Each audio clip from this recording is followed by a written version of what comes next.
Benjamin Franklin once said that by failing to prepare, you're preparing to fail. If you want your gigs to be good, your sets to be amazing, and not to be embarrassed and caught red-faced in front of the crowd, make sure you're preparing your DJ gigs effectively.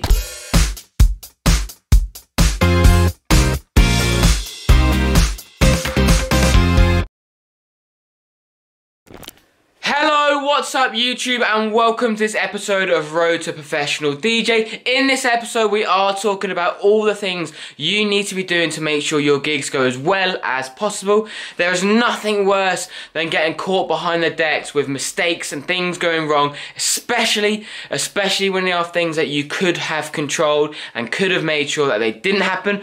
I've been caught behind the decks making mistakes in the past, from the music going off to the mixes going horrendously wrong, or not having the right songs to play with the people I've got in front of me. It's so embarrassing. Trust me, you don't want to get caught there, so you need to be making sure you're planning and preparing your gigs. That's going to make you a better DJ. That's going to increase your likelihood of becoming a professional DJ. But actually, before I dive too far into this, what do you guys think of the lights behind me? Red one here, I've got a white one here. I think I might change this one to a blue one because it does look a little bit glary at the moment, but let me know what you think. And also, actually, whilst on the discussion of the channel, this channel really is going places at the moment. We've got lots of projects going on. If you're a DJ that needs help, or you're a veteran DJ and you want mentoring, get in touch. If you've got music that you want to put on the channel, get in touch. I'm airing up-and-coming producers' music onto the channel. There's loads of projects which you can be getting involved with this channel at the moment. And also, if you're finding the content entertaining, make sure you do hit that subscribe button. But moving back on to the topic in hand, we are discussing preparing your gigs, making sure your gigs not only don't go wrong, but they are as best as possible. So what is the first thing you need to be doing?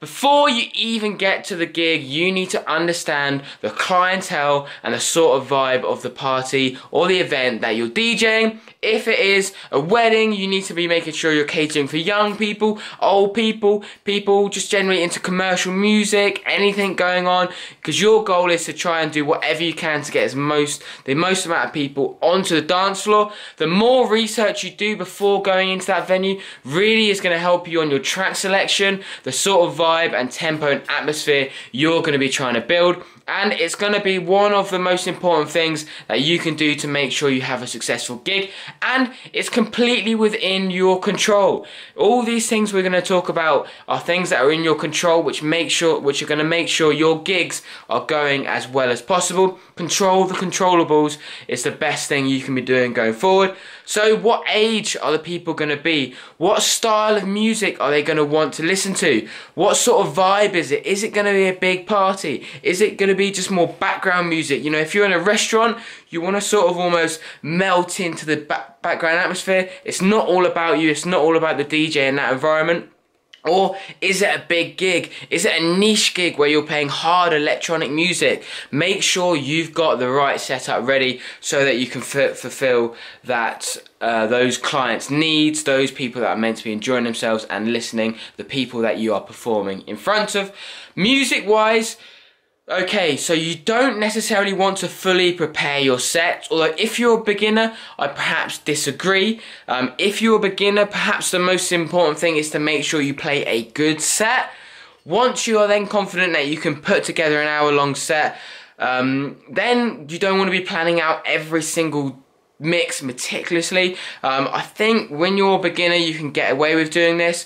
I still wouldn't really fully recommend it. If you think you can, go forward and just play a set and not make it up as you go along, but really sort of feel the vibe, feel the atmosphere, and then like design a set that's going to fill out the room and the atmosphere that you're trying to present to in that current moment. That's the best thing. You're not winging it, but you're just sort of making it up and feeling the vibe as you go. That is always the best thing to do. But if you're a beginner, you can plan out your sets. Definitely plan out the music that you want to play beforehand. I always take one memory stick which has every single bit of music I own on there, so if I ever need to call upon anything that I have, I can do that. That's the beauty of the modern age. You can do that. You can get all your music now onto a little tiny stick and take it wherever you go. I then have a second memory stick that I take, and that is the one I'm actually planning to play off. That normally has, depending on my set length, 20, 30. Normally I play an hour or 2 hours. If I'm playing an hour, maybe I have 30 or 40 songs on there. If I'm playing 2 hours, I'll maybe make sure that's up and closer to 100.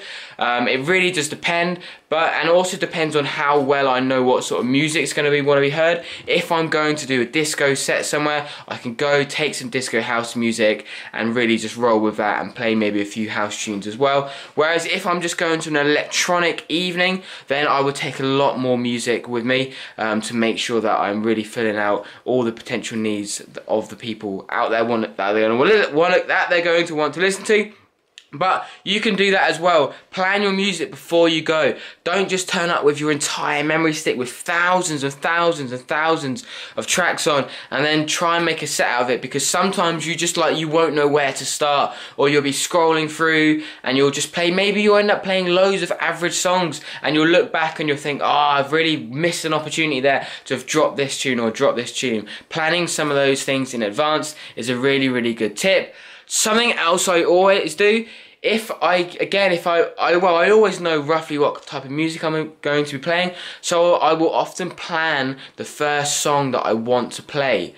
Now, one of the reasons I do this is because it means that my first mix I'm going to go into from the DJ before, my first mix is going to be something which is going to inspire a bit of confidence in me.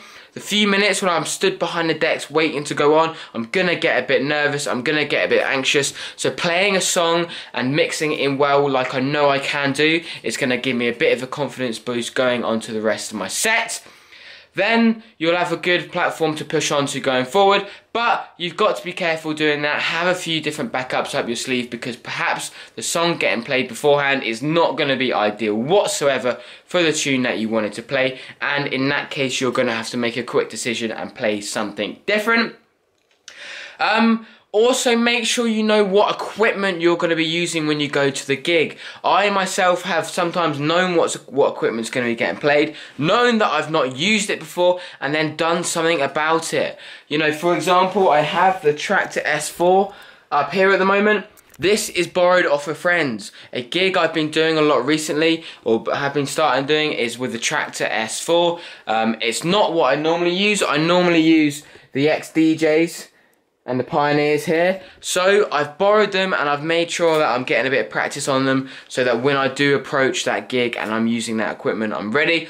Obviously not everyone's lucky enough to have a friend that's got those pieces of equipment. You can always get yourself down to DJ shops or even do a rental if you haven't got the equipment. Obviously that's going to cost a bit of money, but do you want to be stood in front of those decks making a fool of yourself, or do you want to be playing a good set? You've got to make that decision. You've got to make a decision as to what's most important to you. I would always recommend being fully familiar with the equipment that you're going to be going on to use before you get there.